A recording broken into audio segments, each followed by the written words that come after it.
So this miniature pottery wheel is perfect to get started on learning how to do spinning pottery.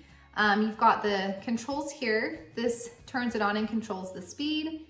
This on and off, and it does the direction of the spinner. So up is clockwise, down is counterclockwise, and this is the plug to plug it in. It also comes with this removable tray that just slides right underneath the wheel and makes it really easy to clean up. So as soon as you're done with your project, this pops right off. You can take it over and rinse it off. The wheel itself, you can completely disassemble too, and it has the tools to do that.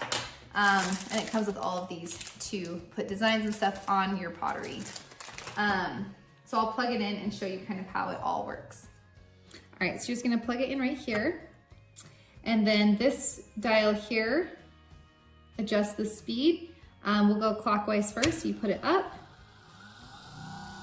faster, slower, and then we can switch it to counterclockwise, faster and slower, and then in the middle to turn it off.